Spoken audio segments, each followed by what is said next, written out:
మీ ఎలాంటి వ్యాపార ప్రకటనలకైనా వెంటనే మా ఛానల్ సంప్రదించండి. ప్రస్తుతం మనతో పాటు ప్రముఖ ఆధ్యాత్మికవేత్త దైవజ్ఞ బ్రహ్మశ్రీ వీరాపురం సుబ్రహ్మణ్య స్వామి గారు మనతో ఉన్నారు. గురువుగారితో మాట్లాడేద్దాం. నమస్కారం గురుగారు. శుభాశీస్సులండి. గురుగారు, ఫిబ్రవరి మాసం, మాఘమాసం, మకర రాశి వాళ్ళ పరిస్థితి ప్రత్యేకంగా ఈ నెల ఎలా ఉండబోతుంది, ఎటువంటి పరిస్థితులు ఎదురవుతాయి అంటారు? ఓవరాల్గా ఎలాంటి జాగ్రత్తలు తీసుకుంటే బాగుంటుంది అంటారు? చాలా మంచి విషయం అడిగారు.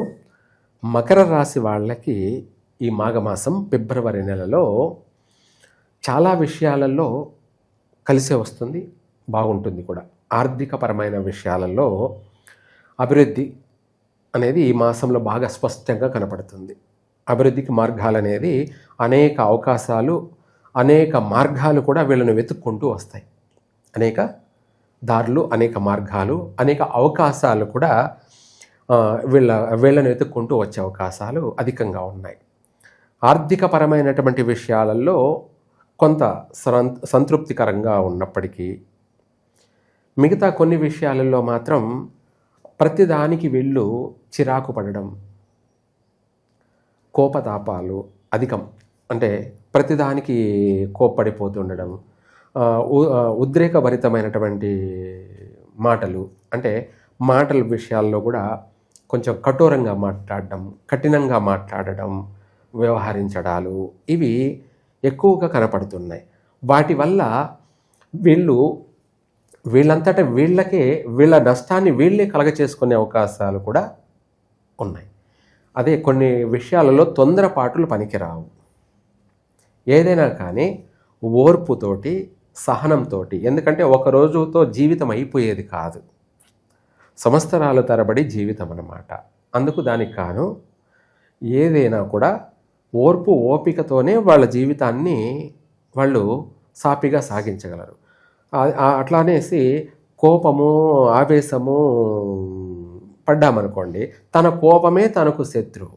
తన కోపమే, మీరే ఉన్నారు, ఇప్పుడు నేను మిమ్మల్ని కోపంగా మాట్లాడినాను అనుకోండి, ఏమనుకుంటారు మీరు? తిట్టుకుంటారు మనసులో. లేదా ఇంకా ఎక్కువైతే ప్రత్యక్షంగా కానీ పరోక్షంగా కానీ ఏదో ఒక విధంగా ప్రభావితం చూపిస్తారు. అదే నేను మిమ్మల్ని నాకు ఎన్ని సమస్యలు ఉన్నా, కోపతాపాలు ఎన్ని, వాటిని కంట్రోల్ చేసుకొని నేను మిమ్మల్ని కాస్త పొగిడాను అనుకోండి, ఏం చేస్తారు? సహాయం చేయడానికి మీరు ముందుకు వస్తారు. అప్పుడు నా జీవితానికి నువ్వు నాకు సహాయపడతావే కానీ నష్టం కాదుగా, శత్రువు కాదుగా.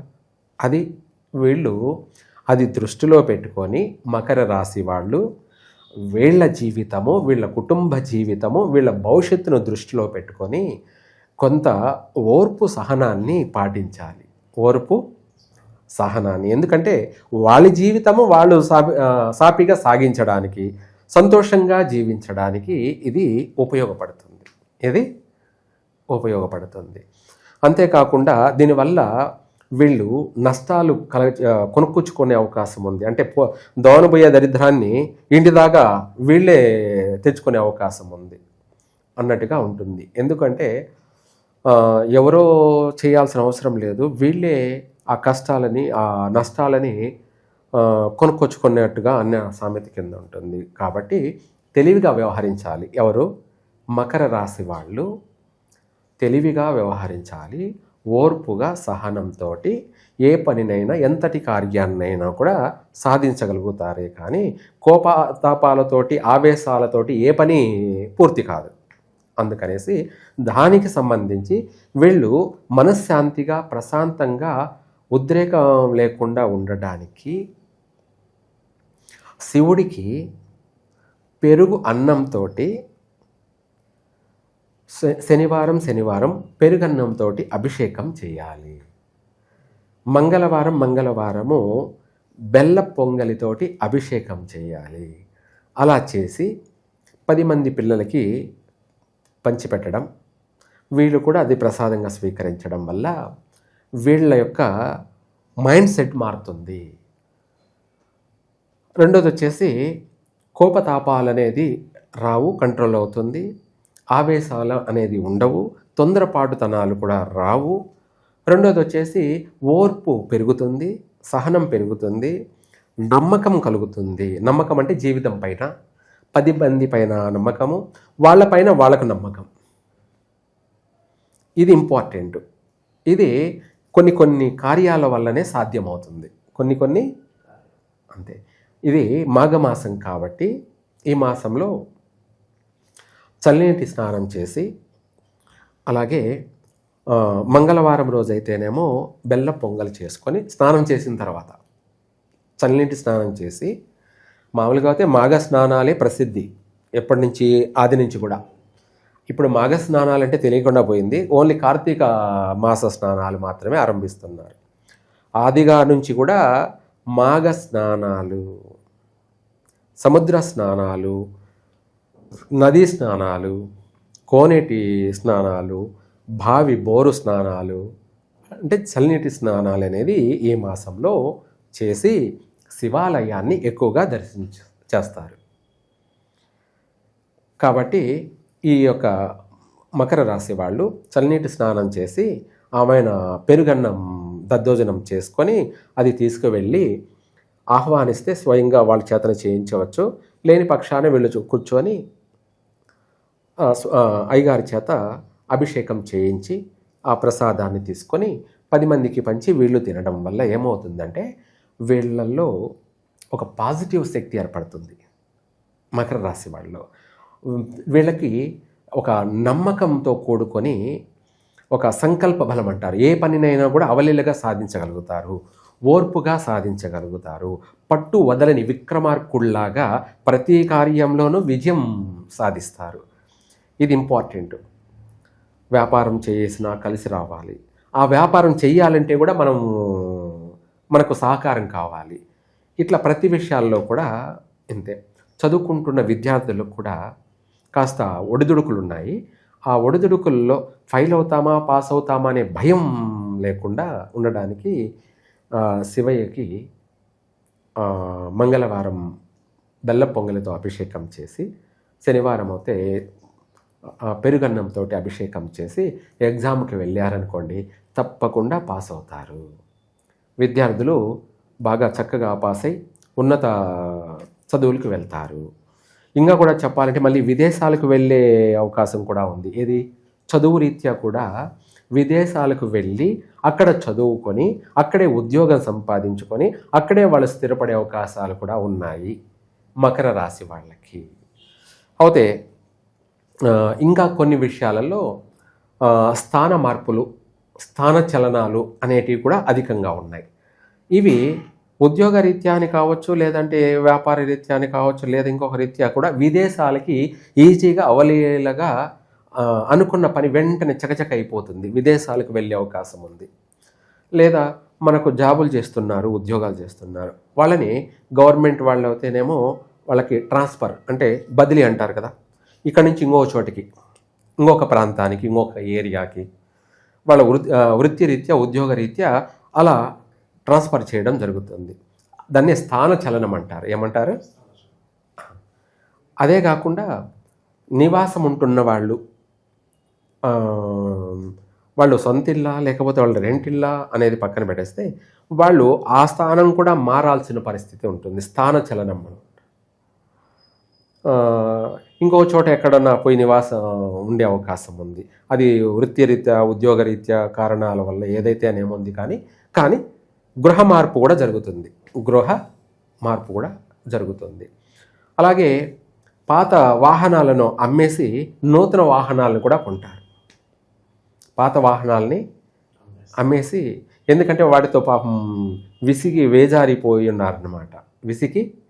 వేజారిపోయినారు. 3 పూలు 6 కాయలని మనం శుభసూచకానికి ఎట్లా వాడతామో అట్లా వీళ్ళు 3 రిపేర్లు 6 ప్రమాదాలు అన్నట్టుగా ఇప్పటి వరకు వాహనాల వల్ల బాగా ఇబ్బందులు పడిన వాళ్ళు అటువంటి వాళ్ళందరూ కూడా ఈ వాహనాలని, పాత వాహనాలు అమ్మేసి కొత్త నూతనమైన వాహనాలు కూడా కొంటారు. కొన్నా కూడా కలిసే వస్తుంది.